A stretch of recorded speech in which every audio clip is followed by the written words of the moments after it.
If you're just checking in, I've come in from Brussels. I'm in Casablanca right now. So I'd been in Brussels and I was looking for a unique way to get back across the Atlantic, and it seemed like Royal Air Maroc service from Brussels through Casablanca and onto Washington Dulles will do the trick. So I had an overnight in Casablanca, had some time to run out and check out the city a little bit this morning. Now I'm headed back into the airport to head off to Dulles. So here we go. Hope you enjoy this service. Today's flight would be operated by one of Royal Air Maroc's 787s. I was excited to fly this airplane for the second time. My first time was with Kenya Airways. Now, one of my favorite things to do in airports is just to look at the departure board. It's so exciting to see all the places that you can visit.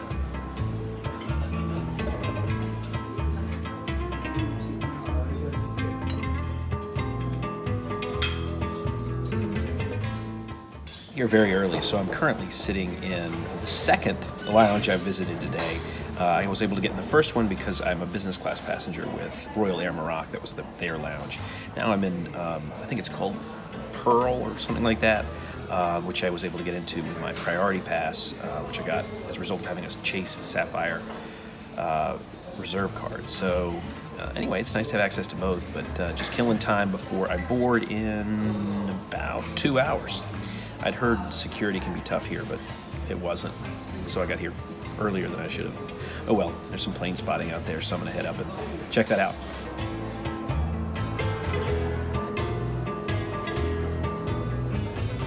Turned out I was right. Security was tight. Every carry-on bag had to be searched before we got into the gate area.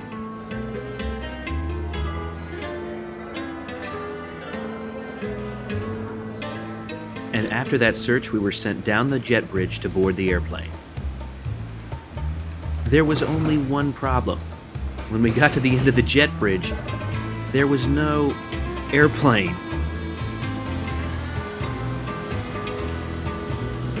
It turned out they sent us down the wrong hallway, so before too long, we were pointed in the right direction and we're headed out. Our flight today would be boarded through a remote gate stand. In other words, we'd get on a bus and then take air stairs up to the plane.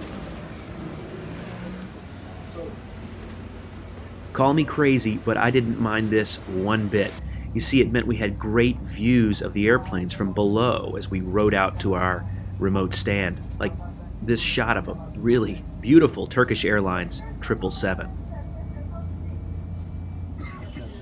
I particularly enjoyed seeing one of Royal Air Maroc's 4 767s. This one would be headed to Jeddah in Saudi Arabia in just a few minutes. Speaking of just a few minutes, before I knew it, it was time to climb the air stairs and get on board this 787. Now, I'm always excited about seeing the interior of a new airline or a new airplane. In this case, it was both. And I was excited to see how Royal Air Maroc treated the 787.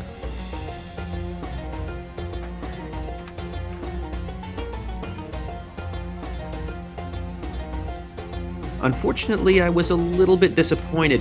These seats are a little bit awkward. They're sort of angled toward each other. You'll see what I mean in a few minutes. Now, I chose an aisle here so that I could look out the window a little better. And I really regret that choice. I think I would have been better as a solo traveler sitting in the middle. As you can see, my feet were literally underneath my seatmate's feet. But let's check out sort of what's here. There are plenty of adjustments for the seat itself. It's easy to get comfortable even though you're sort of right on top of your seatmate. The in-flight entertainment system, which we'll look at in a few minutes, is very intuitive. The universal plug, which you'd expect, and a very open, airy cabin.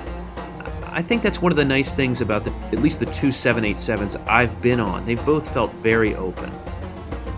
Had a nice view of the cockpit as they were preparing for pushback. It's always nice to see what it looks like up there.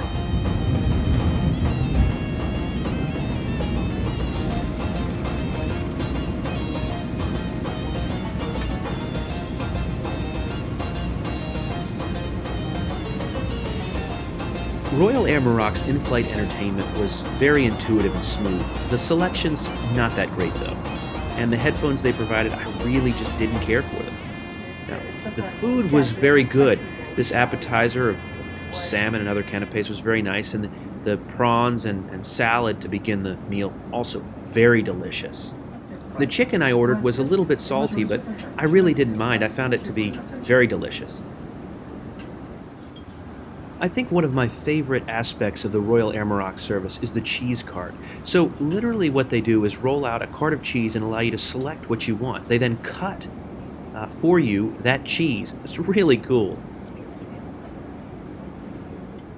I think this shot really illustrates how awkward the seat design is. By virtue of the fact that the seats really face each other, our feet were on top of each other. Granted, they couldn't touch, but it just felt like he was encroaching on my space and I on his. Loved flying right over the Azores, which is where this whole journey began, thanks to Air Azores. Hope you'll check out that trip report.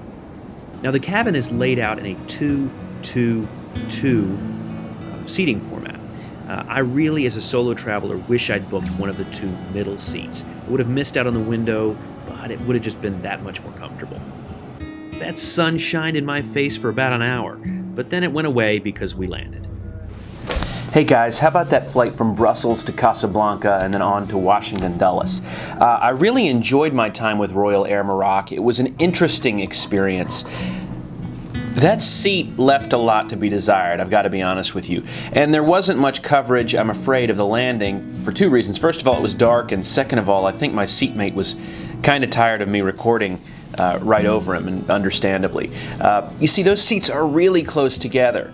One thing I didn't get to check out on the flight were the amenities. So I thought I'd do that now that I'm back in the States. I'm here in my office and have a little bit of time to check these things out. I literally I've not looked at them.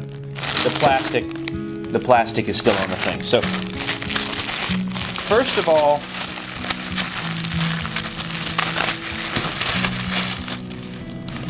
some very nice slippers. I'm sure that's what these are, and indeed they are. Yeah, I really didn't, it was a daytime flight for the most part, so I really didn't need to take advantage of the amenities, but for the first time ever, we are checking out what's in a Royal Air Maroc 60-year case. Whoa, this thing is chock full of stuff, more than I'd normally see. Hand cream, face cream. Is there a difference between hand cream? I don't know. And face cream, I don't know. Face mist. I love misting the face situation. Ow, that was right in my eye. And it stinks. Comb, toothbrush, earplugs. I never use those. It's just uncomfortable for me. An eye mask. Sort of this typical stuff, isn't it? Little card welcoming me on board in English, French, and Arabic. Very nice. Refreshing towels, socks, another card. For added comfort, fix one of these stickers. Oh, I think this is a nice feature. There are not a lot of airlines that do this. I think some of the Asian carriers do, but sort of requesting service or sleep, or if I want to buy something on duty free. I think that's nice. Shoehorn, lip balm, Q-tips, and